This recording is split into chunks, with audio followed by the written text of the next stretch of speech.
I am honored to speak at this symposium. I am glad to see you all. Today, I would like to speak about the lost tribes of Israel who migrated to ancient Japan. Previously, I had the privilege of guiding late Rabbi Eliyahu Avihail, who visited Japan. He investigated the Israelite remnants who migrated to ancient Japan.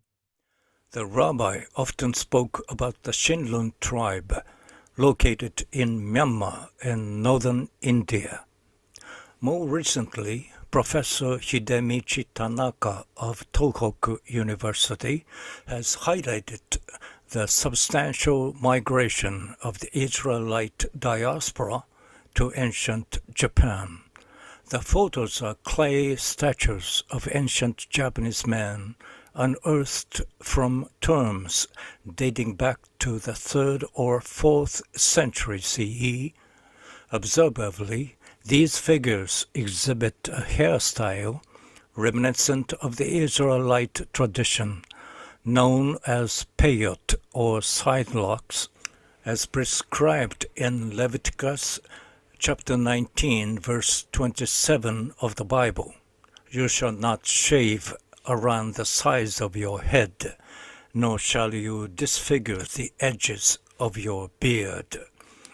The presence of this distinct combination of peyot, long beards, and headwear suggests a significant population of Israelites in ancient Japan.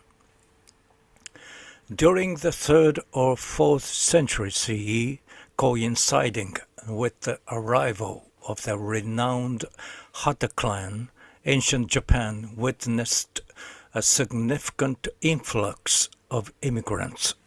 I think that these clay statues represent the appearance of individuals of the Hata clan. Many researchers believe that the Hata people were ancient Israelites. However, the Hata clan was not the initial Israelite group to settle in Japan. Prior to their arrival, there were multiple waves of Israelite immigrants. The earliest wave likely occurred during BCE times, before Common Era times. These early settlers introduced the Shinto religion to Japan. Shinto, meaning the way of God, serves as the traditional national religion of Japan and bears striking similarities to the ancient Israeli way of God.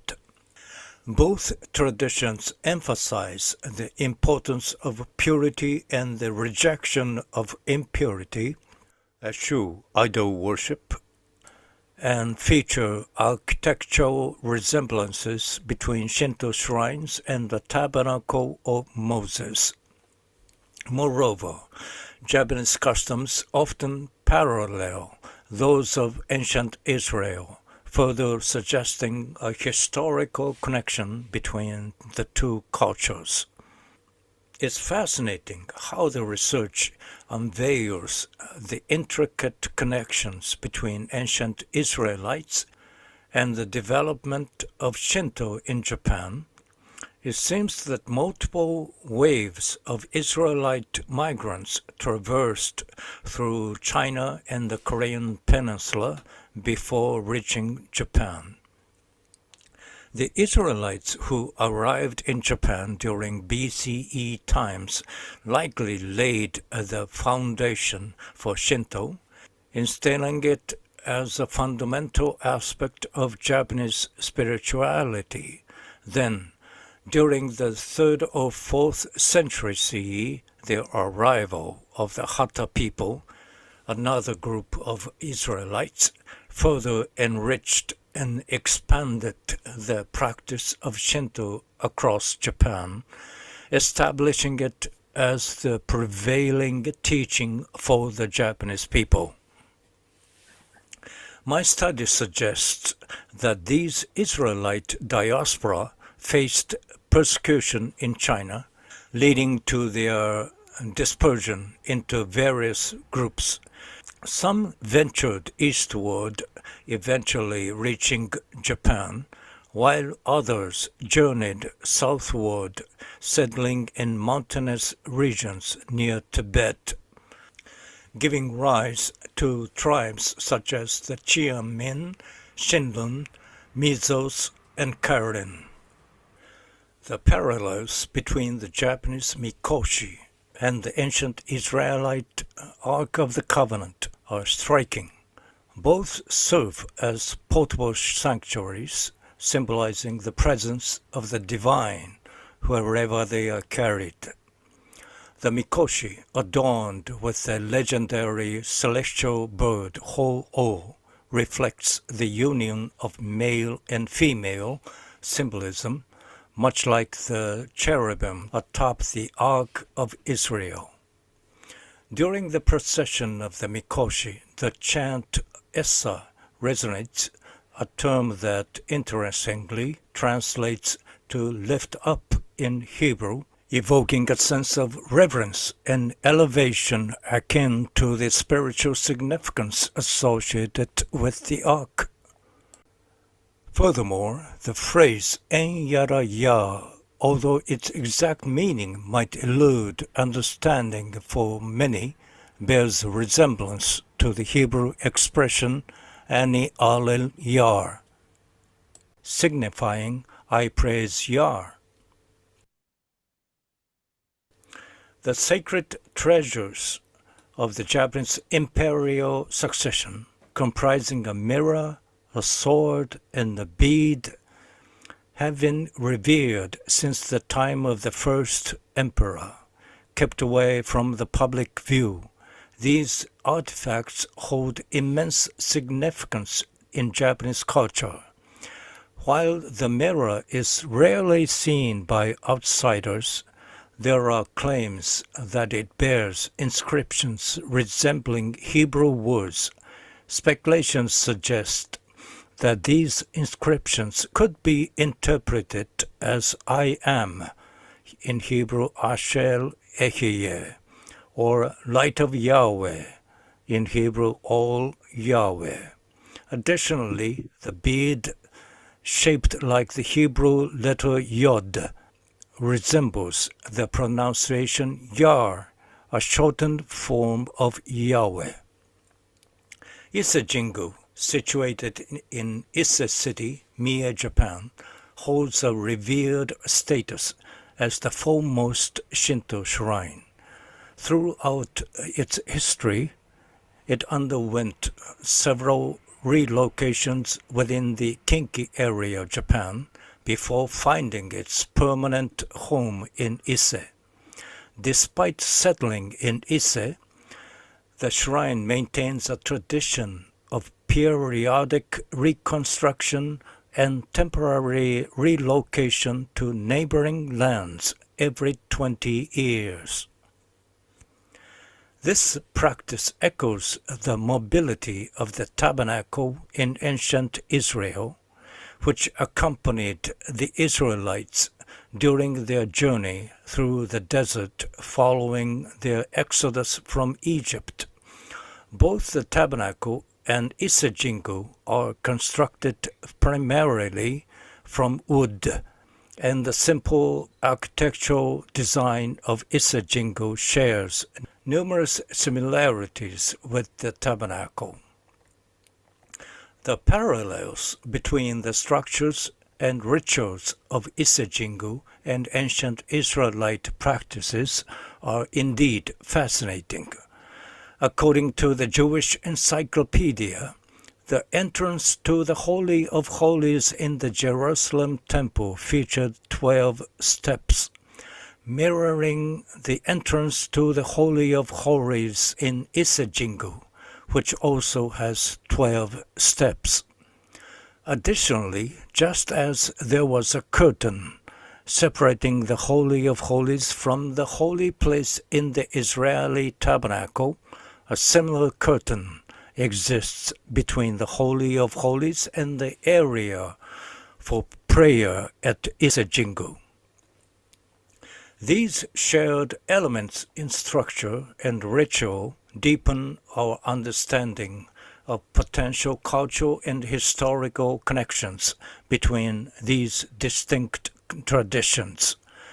The attire worn by the priests of Isejingu further reinforces these parallels as they don white robes adorned with hats, waistbands, tsitsi-like fringes, and ephod-like cloth resembling the attire of the Levite priests who served in the tabernacle of Israel. The legend surrounding the origins of Kono Shrine, one of the originals of Isejingu during its relocation, is both captivating and steeped in myth. According to this legend, in ancient times, a ladder connected heaven and earth, serving as a pathway for gods to ascend and descend. Kono Shrine was then erected as the abode of these divine beings. Eventually, the ladder collapsed, giving rise to the Amano Hashidate sandbar in the sea, celebrated for its breathtaking scenery. This tale bears a striking resemblance to the biblical narrative in which Jacob, in a dream, beheld a ladder extending between heaven and earth, with angels ascending and descending upon it. Jacob, upon awakening, deemed the place as the house of God. The parallels between the story of Abraham and Isaac and the Shinto festival at Suwataisha in Japan are intriguing. Situated at the base of a mountain named Moriya, reminiscent of the Temple Mount in Jerusalem, Suwataisha holds significance in the context of the Abraham and Isaac narrative. Approximately 4,000 years ago, Abraham journeyed with his son Isaac to the land of Moriah, where he intended to offer him as a sacrifice. At Suwataisha, these stands a building known as Jukendo, which bears a striking resemblance to the tabernacle of ancient Israel.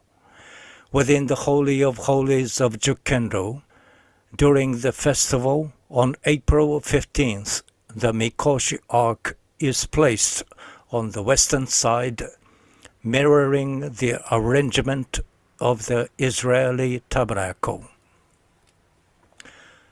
The similarities extend beyond mere architectural resemblance. The Jukendo house aligns with the Israeli tabernacle in terms of size, orientation, construction, and purpose. The ritual enacted at Jukendo, where a boy is bound to a pillar and threatened with a knife before being freed, bears a striking resemblance to the biblical story of Isaac's near-sacrifice by his father Abraham. In both narratives, a boy is bound with a rope and placed in a sacrificial position, only to be spared at the last moment of a divine intervention. In the Jukendo ritual, as in the biblical story, the act of lowering the knife symbolizes the imminent sacrifice, but intervention prevents harm, and the boy becomes a symbol of blessings for the community. This tradition is annually commemorated at Suwataisha in a simplified form known as Ontosai, or the Misakuchi Festival, echoing the story of Isaac Odile. It's noteworthy that the term Misakuchi is believed to have its origins in Hebrew, specifically from the words Mi Yitzhak Tin, meaning from the story of Isaac. The parallels between the story of Abraham and Isaac and the Misakuchi festival at Suwataisha continue with the sacrificial aspect. In the biblical narrative, after Isaac's release, Abraham discovers a ram caught in a thicket and offers it as a sacrifice in place of his son, referring to it as the provision of God. Similarly, until 1871, during the Misakuchi festival, deer were sacrificed at Suwataisha. Due to the absence of sheep in ancient Japan, deer, a kosher animal, were utilized instead. Among the sacrificial deer, one with a split ear was particularly revered, believed to be the one provided by God. This deer's significance resonates with the biblical account of the ram caught in the thicket. It's plausible that, like the deer, the ram sacrificed by Abraham may have had a split ear due to its entanglement. The faith and cultural practices observed in these regions likely stem from the influx of Israelites who immigrated to Japan during ancient times, possibly during the BCE era. Additionally, the Hata people arrived in Japan in the 3rd or 4th century CE and developed Shinto faith and built many Shinto shrines all over Japan. Many researchers speculate that the Hata people were not only the Israelite descendant, but also Eastern Christians. This theory suggests that there were Israelites who had converted to Eastern Christianity, potentially during their time in Central Asia, where Christianity had gained traction as early as the 2nd century CE. The Hata people exhibited both Israeli and Christian characteristics, including their belief in the Trinity. The photo is a tripod built by the Hata people, symbolizing their faith in the Trinity of God. The connection between the Hata people and the spread of Inari Shrine, I-N-A-R-I, Inari Shrine, Shinto shrines, across Japan is indeed intriguing. The theory proposing that the name Inari, I-N-A-R-I, originated from Indi, I-N-R-I, the title placed above Jesus' head on the cross, meaning Jesus of Nazareth, King of the Jews. Due to the absence of the letter of N in ancient Japanese language, the Hata clan adapted N-A, Na, the first two characters of Nazareth, to represent the sound in Inari. Furthermore, the layout of Heian-kyo, the capital of Japan, built by the Hata people in the 8th century CE in today's Kyoto, featured streets arranged in a grid pattern resembling a T-shaped cross. The grid pattern consists of rectangle and square districts. If you see only rectangle districts, you will see a T-shaped cross on which Jesus was crucified. The emperor's palace occupied the location corresponding to Jesus' head, while Mount Funaoka represented the site of the accusation plate. The original Inari Shrine, Inari Shrine, located atop Mount Funaoka, aligns with the place of Jesus' cross, further reinforcing the connection between Inari shrines and the Hata clan's Christianity. Ancient Japan was thus founded and developed by Israelite diaspora and ancient Israelite Eastern Christians. So I believe all the Japanese must come back to the faith in biblical God Yahweh and its Savior, Jesus Christ, Yeshua HaMashiach. Since our ancestors had believed in biblical God, all the descendants of ancient Israelites in Asia and the world must come back to the faith in God of the Bible. Yeah, this is all. Thank you for listening.